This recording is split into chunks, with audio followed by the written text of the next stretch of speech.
Let's talk one more thing about the Euro Tour, because this past weekend was not just any old Euro Tour event, but it was the 100th event in the little over a decade history of the Euro Tour. Obviously, we would have hit that milestone a couple years ago, but for COVID, it did finally get hit. What are your personal favorite moments, though, from the first 100 tournaments in Euro Tour history?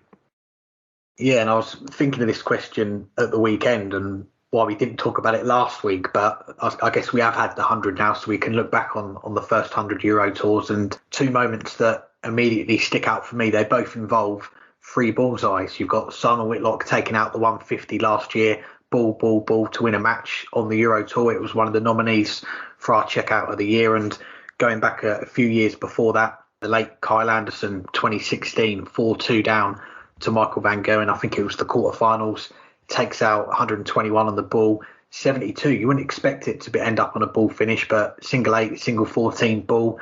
And then the next leg, another 1-2-1 on the ball. So 3 consecutive legs, 1 on the ball, something that you very rarely see happen. So they're two moments that stick out straight away. And just going back through the years as well, because I was having a little look on YouTube earlier today, looking at some Euro Tour highlights from years gone by. And one of the big contests, we might end up seeing it on the Euro Tour again this year, because he's back playing on it later this month. You've got a final that we had between Michael van Gerwen, Gary Anderson, the early days of the Euro Tour, and Michael van Gerwen averaging 117 in that game. And this is around the time when Gary Anderson was the world champion. He was on his way to winning his second world title, and this was the battle of the two very best players. So that was a game that sticks out. Another final, 2018, Max Hopp, and I remember we had him on not long after he won this title, his first Euro Tour title. Again, that bullseye finish, 1-2-1 to beat Michael Smith, 8-7. And crazy to think, really, that in a couple of weeks' time, it will be 5 years ago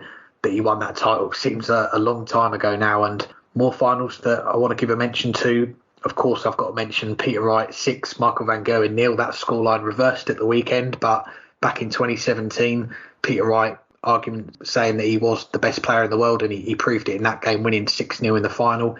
We've had Mensah Suljovic winning in Austria in a last leg decider in a final against MVG. There's been other players make their breakthroughs, the likes of Jose de Souza, Joe Cullen, winning Euro Tours and then going on to win major titles. Devin Peterson's run to the title is one that sticks out for me as well. And to think that when we started out the Euro Tour 2012, Justin Pipe, the winner of the first one, we've now had 100 events.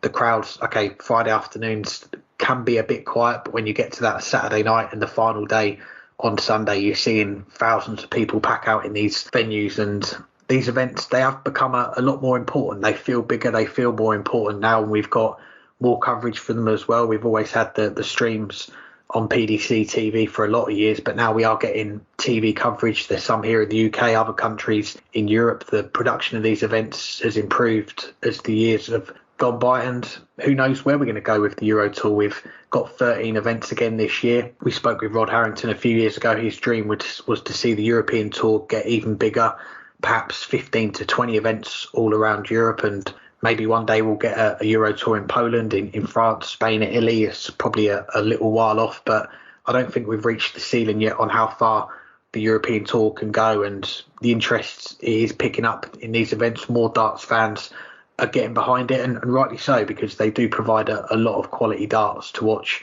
weekend in, weekend out. We've got another one this weekend, and long may it continue. Yeah, and you said a lot of them that I was going to say there, but I have a couple others. But I'm just because you said it doesn't mean I'm not going to say them. You mentioned Mensah, that there's quite a few moments involving Mensah, because until recently he was probably the third most successful player on the European Tour. Obviously MVG number 1, and then probably for a while it was Chizzy number 2. We could also eventually Peter Wright join that, Michael Smith, but Mensah was right there as well, and it started with that breakthrough in Riesa, where we just were, back in 2016. He had lost umpteen semifinals before beating James Wilson in the semi, survived match starts against Kim Huybrechts in that final for pinning double 16 to win it himself. And he followed that up by making a couple more finals, nearly beat MVG in a high-quality match later that year. But that was the breakthrough for him. Not to mention, his home title in 2019, or 2018 rather. A lot of close calls at home, a lot of early exits at home. But to come back, beat MVG from behind in the final to win in front of his home crowd was a huge moment in Euro Tour history. But wasn't the first person to lift the title in front of his home crowd. And that honor, of course, goes to Max Hopp, who in 2018 won a title in Germany, his first. He did win another title later that year in the Players' Championship events in the UK. So much for him only being able to win in front of the German crowds, like everyone said. No, he won a Players' Championship event in the UK, or maybe that one was in Ireland. But still, he won a Players' Championship event, which did not have a German home crowd to cheer him on. But his breakthrough was that title in April 2018, where he kept hitting those 121 finishes. We had him on right after that. But that was such a huge moment, especially since that was probably at the peak of the complaints about all those German players getting into the events. Now look where we are 5 years later. We've had numerous other German players make the seeds. We have other German players on the up. Pascal Ruprecht's coming up now as another young German talent, which we'll hopefully see him start to perform more on the Euro Tour as well.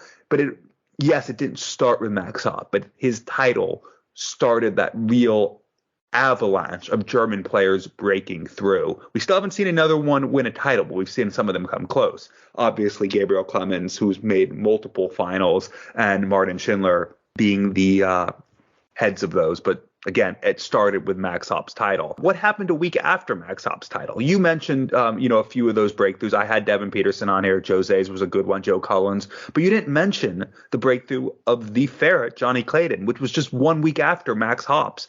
And it's easy to be overshadowed because of how monumental Hopp's was. But looking in retrospect, I think Clayton's was even more monumental because this was his first title on the stage, and everything he's done since then started with that. Who did he beat first match on the way to that title?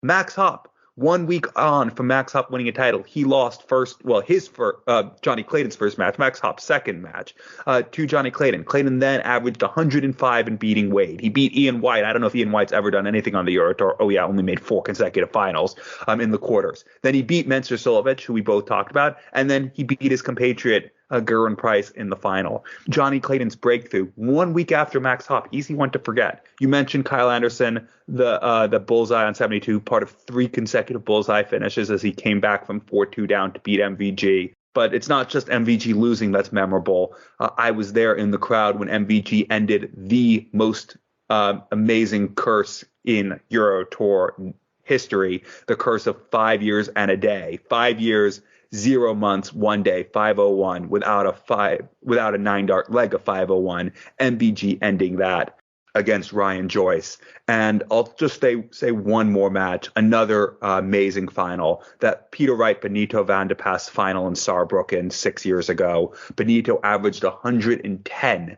and somehow lost to Peter Wright, who averaged in the mid-90s, as Peter Wright just hit all the right shots at the right time. Something that I don't even know if Benito has recovered from since then, because that wasn't the precipitous for his decline, but it followed shortly thereafter. And for Peter Wright, it was part of his breakthrough year where he won the UK Open for his first major and put him in that position to a couple years later win a world title.